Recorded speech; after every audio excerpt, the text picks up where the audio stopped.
समय बोले no vote to Modi ji, no vote to BJP. तो तार फायदा तृणमूल पाए, ভোট পলিটিক্স। এরা নাস্তিক,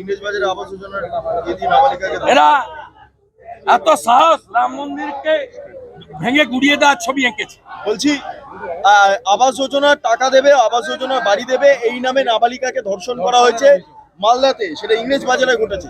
এটা মানে প্রায় সন্দেশকালীর মতো ছায়া, ওখানে পিঠে বানানো, এখানে আবাস এক্ষুনি পুলিশ বলে দিবে যে হয়নি।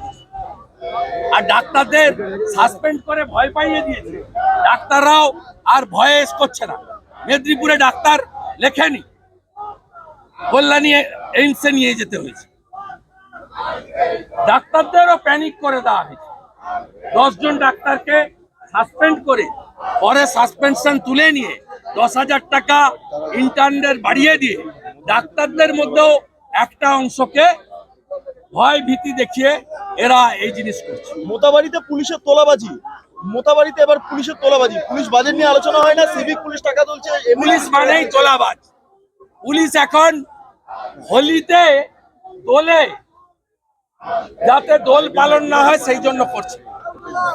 আপনি ভাবলে অবাক হবেন, শান্তিনিকেতনে বসন্ত উৎসবকে অ্যাডিশনাল এসপি বলছে শুক্রবার আছে বিশেষ দিন, তাড়াতাড়ি শেষ করতে হবে, দোল শেষ করতে হবে 11টার মধ্যে।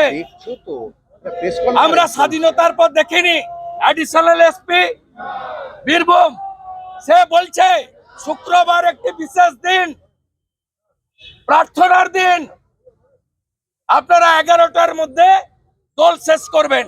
আমডাঙ্গার আইসি বলছে মদ খাবেন না। আরে আপনি আপনার পুলিশ মন্ত্রীকে বলুন মদ বিক্রি বন্ধ রাখতে। বলছে কোন অন্য ধর্মের লোকের গায়ে রং দেওয়া যাবে না। সাম্প্রদায়িক পুলিশ, সাম্প্রদায়িক সরকার, মুসলিম লীগ 2, মুসলিম লীগ 2, মুসলিম লীগ 2 উপড়ে ফেলবে বাংলার হিন্দু জনতা। এবার দেখা যাচ্ছে বিধানসভায় আপনারা কিছু বললেই অধ্যক্ষ একটা কড়া অবস্থান নেওয়ার পক্ষে। কড়া না, বেপরোয়া, অসাংবিধানিক, অধ্যত্ত। এই কাজ কেজরিওয়াল করেছিল। বিজেন্দ্র গুপ্তা একা বিজেপির এমএলএ ছিলেন, বাইরে ফেলেছিলেন। আজকে বিজেন্দ্র গুপ্ত স্পিকার, বিমান ব্যানার্জিকে, মমতা ব্যানার্জিকে হারাবো, আর ওদের দলে যে কটা মুসলমান এমএলএ জিতে আসবে, বিজেপি সরকারে আসবে, চ্যাংদোলা করে তুলে রাস্তায় ফেলবো। এই রাস্তায় ফেলবো, এই রাস্তায় ফেলবো, 10 মাস পরে এই রাস্তায় ফেলবো।